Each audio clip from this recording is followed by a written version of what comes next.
Peyton Place.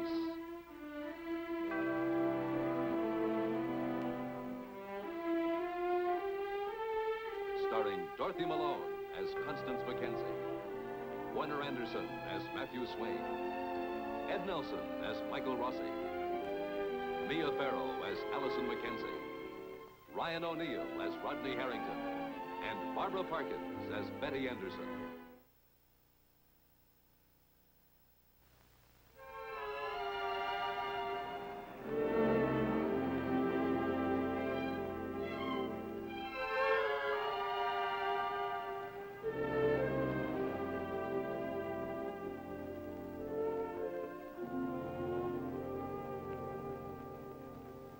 A moment that has hung suspended in time has now suddenly descended with an unexpected swiftness. Allison Mackenzie's parents have come home. And for the first time in her life, Allison finds herself looking at her house with the eyes of a stranger.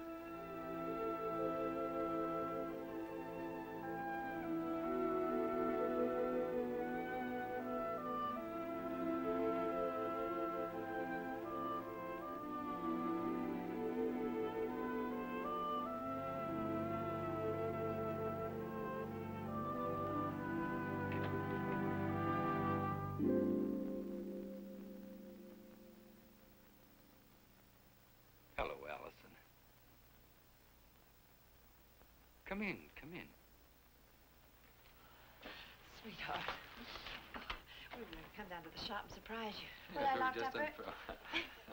How are you? I'm fine. How are you? How was your trip, Boston? Wonderful. Fine. Well, why don't we go inside and make ourselves comfortable?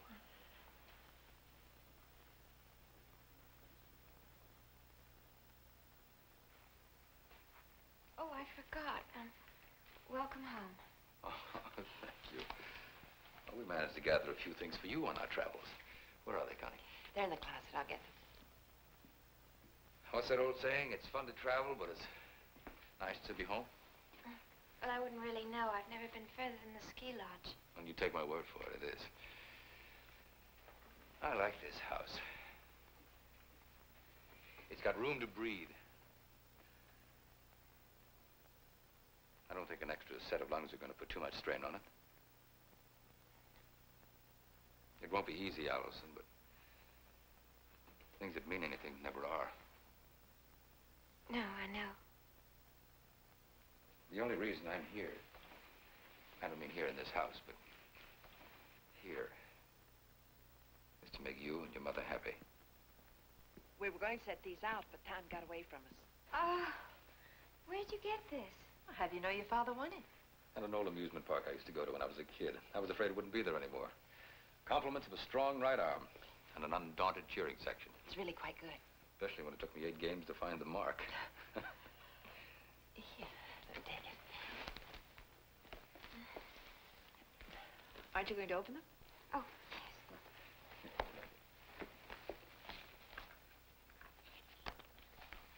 Oh, perfume. It's lovely, thank you.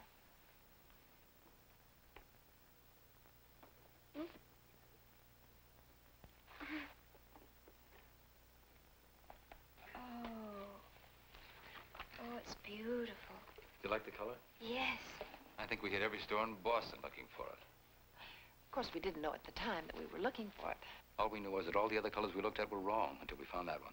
And then we just made a beeline for it. Almost had a tug of war. You like it, though? Yes. Good. But you went to a lot of trouble. Oh, it was fun. Why don't we continue our exploits at dinner tonight? I thought we'd all run down to the inn. I'd like to introduce my family to Peyton Place. But they've already met us, haven't they? Not as a unit. I think that's a wonderful idea. We'll call Uncle Matt, Eli, and bore everyone with one fell swoop. No, I can't. Could I take a rain check? I promised Mrs. Schuster that I'd babysit for her tonight. Tonight? Well, she couldn't find anybody else, and Kim is kind of a special case.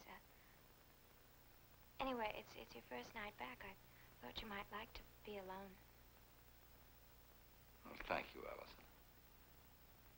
at a time. Yes, well, I'll just go call her then and tell her that I'm coming. I'm glad you're both back.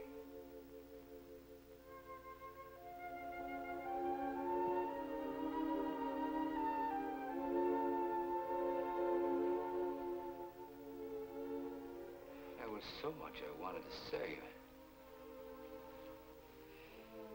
There's plenty of time.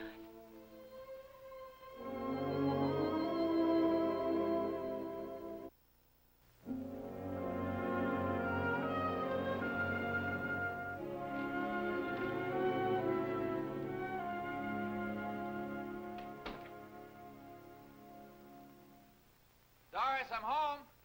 David, I'm up here in the bedroom. I'll be right up as soon as I fix myself a drink. Father, I have a pitcher of martinis up here.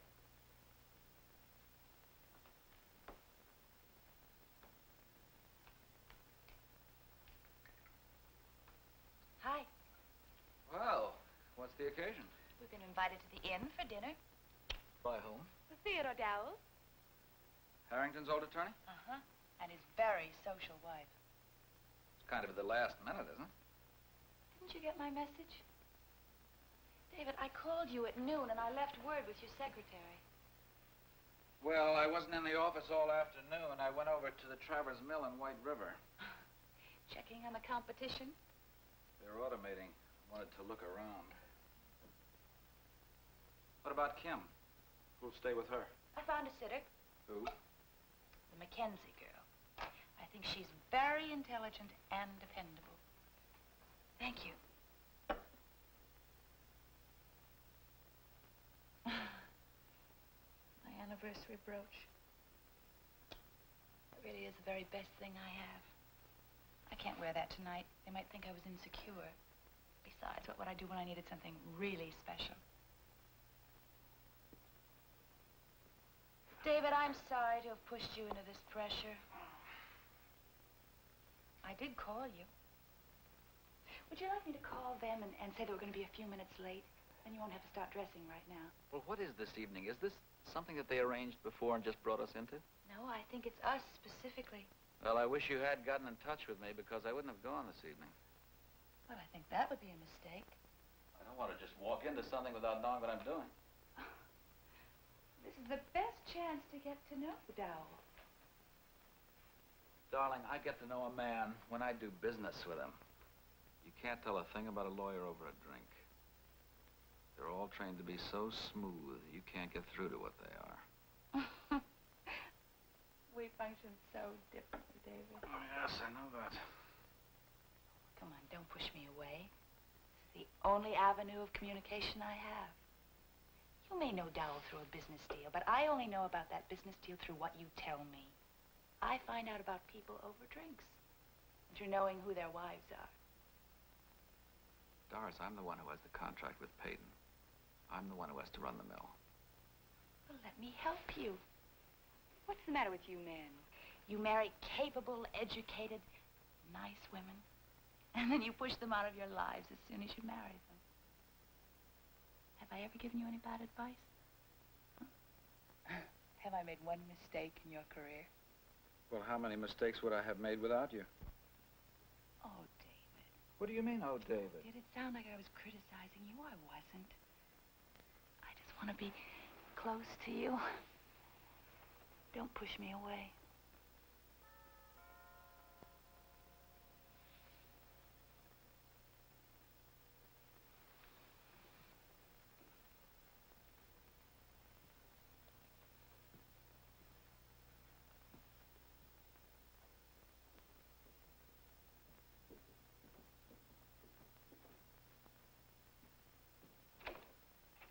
Oh, come in, Miss Mackenzie.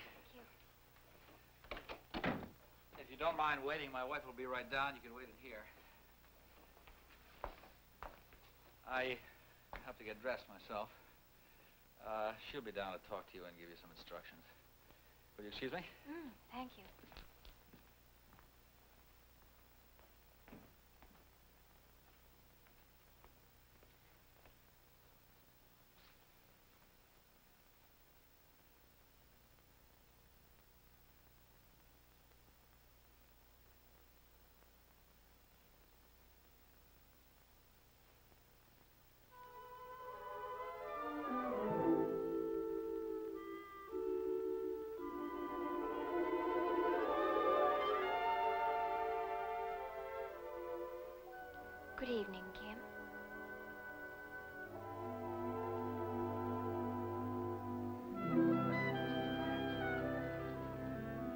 come down to admitting, please? We have a young mother waiting. Thank you. Oh, there you are. Will you take Mrs. Sinclair to room 115? Oh, this is Miss Anderson. Hello, Betty. Hello, Bob. Janet. We all went to school together. How nice. Like a class reunion. Miss Anderson, I know it's nice to see old friends, but Mrs. Sinclair is in some discomfort. Mr. Sinclair, if you come with me, I'll take you into the lounge. I know. It's so difficult just to wait. But husbands get nervous, and their wives worry about them just when they should be most concerned with having the baby. And that's not fair, is it?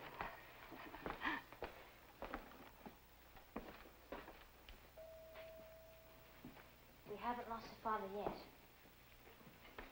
Your room is that way. If you feel faint, don't be afraid to say so. It's hospital SOP. Come on. If I'm walking too fast, you just say. No, it's all right. I heard you and Bob were married. I was going to send you an announcement. But I didn't want to just send a formal one, and I kept putting it off. I didn't know what to say. Well, some marriages don't work out, that's all. Mine was one of them. Besides that, I don't know what else there is to say.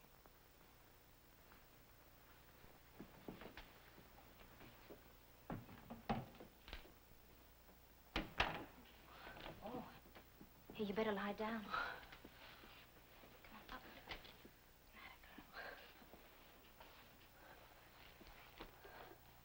You know what time the last pain was? Well, it doesn't matter. We'll just keep track from here on in.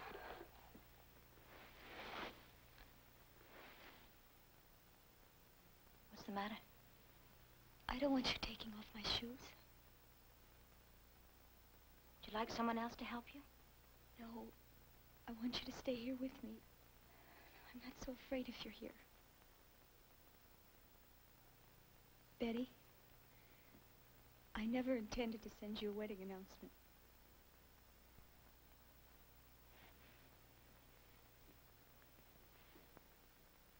You put everything out of your mind except that baby. Just think, by tomorrow morning at the latest, you'll be lying here holding your baby beside you. Now, you lie still here and I'll be right back. Go.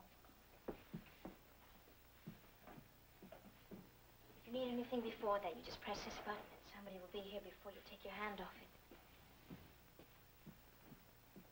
Betty? I promise I'll be right back.